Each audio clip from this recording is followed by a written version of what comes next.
You're silly.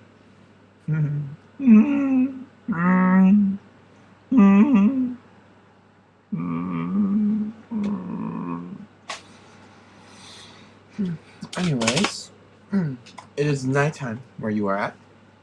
Or it should be. Actually, it's been nighttime, but now it's about, you know, you should be going to sleep very soon.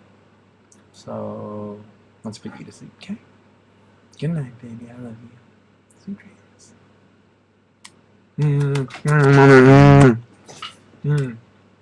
Go to sleep. Go to sleep.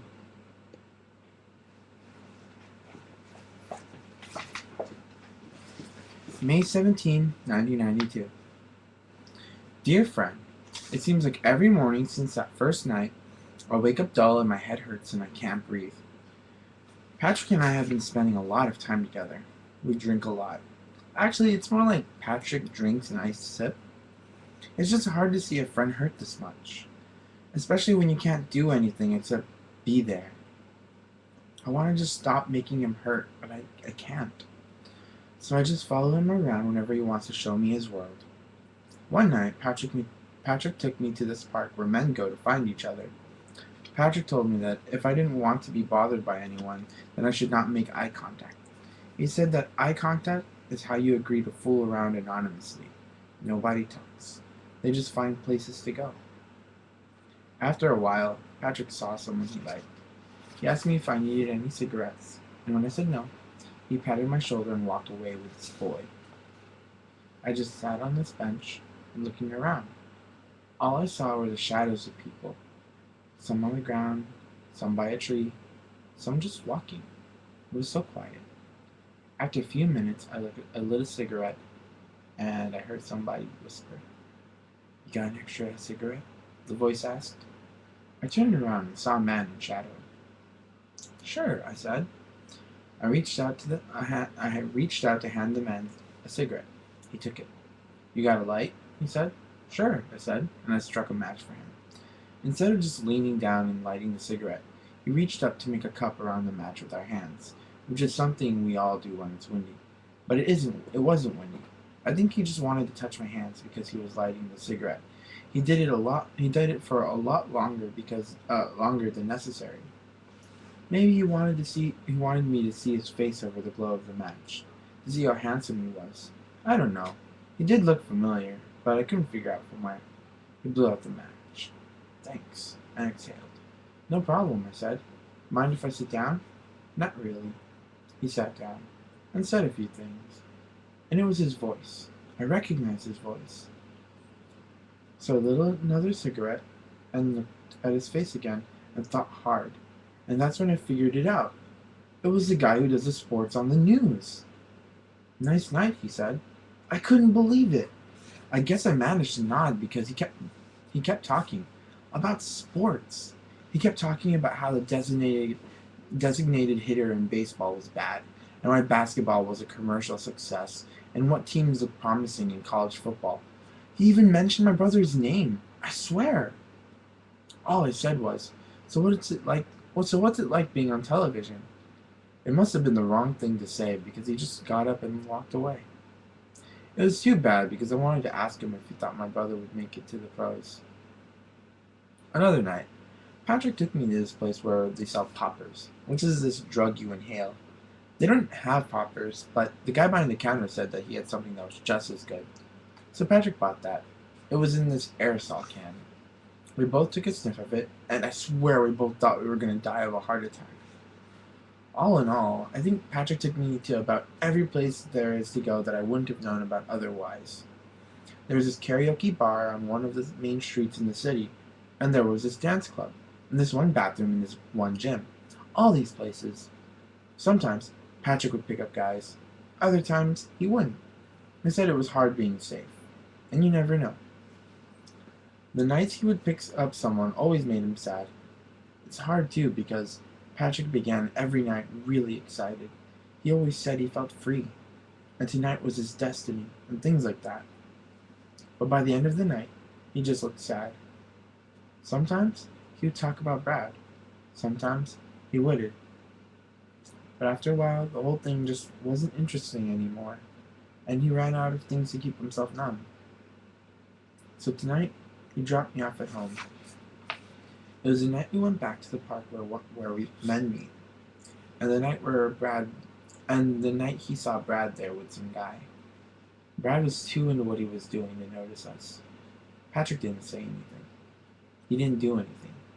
He just walked back to the car, and we drove in silence. On the way, he threw the bottle of wine out the window, and it landed with a crash. And this time, he didn't try to kiss me like he had every night. He just thanked me for being his friend and drove away. Love always, Charlie. You think that's enough? Okay, fine. I know you want one. I'll read you more. May 21, 1992. Oh, what time is it? Oh, yeah, I think bedtime for at least one more. Dear friend, the school... Oh, wait. May 21, 1992. Oh, wow, it's past my sister's birthday. Oh, it's been past. Oh, well. Dear friend, the school year is just about over. We have another month or so to go. But the seniors, like my sister and Sam and Patrick, only have a couple of weeks. Then, they have prom and graduation, and they are all busy making plans. Mary Elizabeth is taking her new boyfriend, Peter. My sister is taking Eric. Patrick is going with Alice, and Craig agreed to go with Sam this time. They've even rented a limo and everything. Not my sister, though. She's going in with her new boyfriend's car, which is a Buick. Bill has been very sentimental lately because he can feel his first year of teaching coming to an end. At least that's what he said to me. He was planning on moving to New York and writing plays, but he told me that he doesn't really think he wants to anymore. He really likes teaching kids English, and I think maybe he can take over the drama department too next year. I guess he's been thinking about this a lot because he hasn't given me any new books to read since A Stranger. He didn't ask me to watch a lot of movies, though. He did ask me to watch a lot of movies, though, and write an essay about what I thought of all those movies. The movies were The Graduate, Harold and Maude, My Life as a Dog, which has subtitles, Dead Poet Society, and a movie called The Unbelievable Truth, which is very hard to find. I watched all the movies in one day. It was quite great. The essay I wrote was similar to the past few essays I wrote because everything Bill tells me to read or see are similar, except the time he made me read Naked Lunch.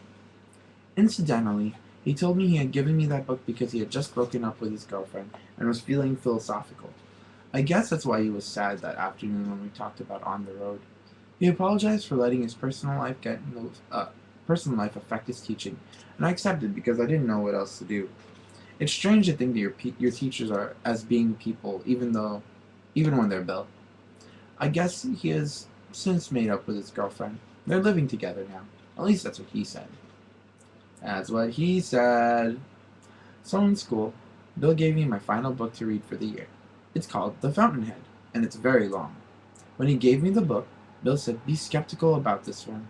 It is a great book, but try to be a filter, not a sponge." Sometimes, I think Bill forgets that I'm 16, but I'm very happy that he does. I haven't started reading it because I'm very behind in my other classes, because I spend so much time with Patrick. But if I can catch up, I will end my first year with straight A's, which makes me happy, very happy. I almost didn't get an A in math, but then Mr. Carlo told me to stop asking why all the time and just follow the formulas. So I did. Now, I get perfect scores on all my tests. I just wish I knew what the formulas did. I honestly have no idea. I was just thinking I wrote to you first because I was afraid about starting high school. Today, I feel good, so that's funny. By the way, Patrick stopped drinking that night that we saw Brad in the park. I guess he's feeling better. He just wants to graduate and go to college now. I saw Brad in detention the Monday after I saw him at the park, and he looks just like he always looks. Love always, Charlie.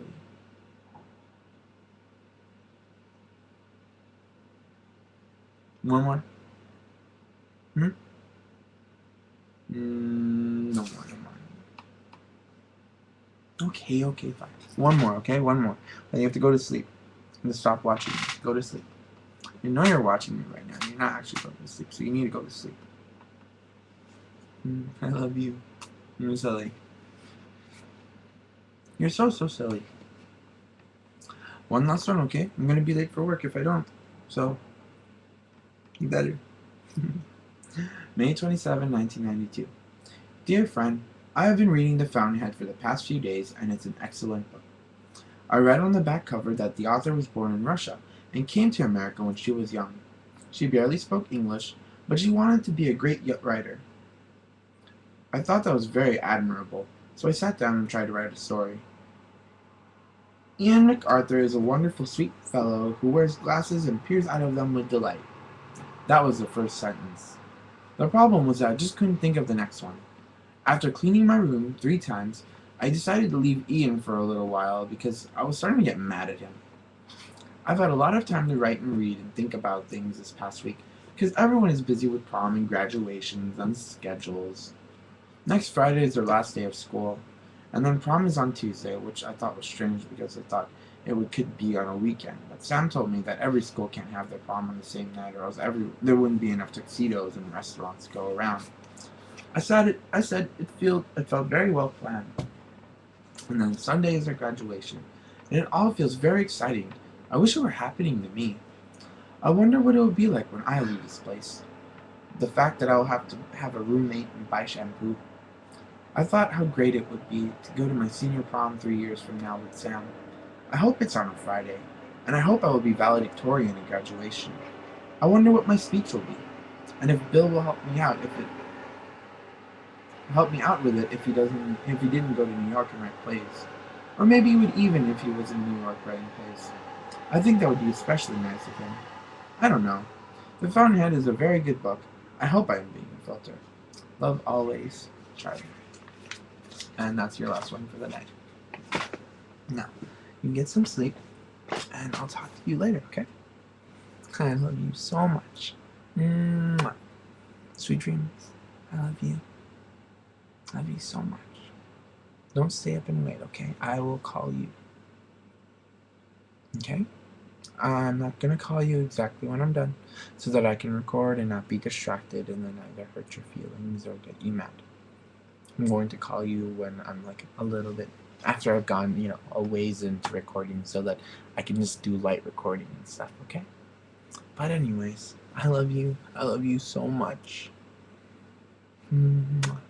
Sweet dreams, my love. I'll talk to you in a bit, okay? You better get some sleep tonight. I don't want to be at work at 8 o'clock and then all of a sudden, hey babe, I couldn't go to sleep. No, go to sleep. Make sure you go to sleep. If you don't go to sleep, I'm not going to talk to you. We both know that's not true, but you better not push it. Because that will make me very upset. That means that you don't take me seriously anymore. Alright, now good night, and I love you. Sweet dreams. I love you so much. Don't forget that, okay? Good night.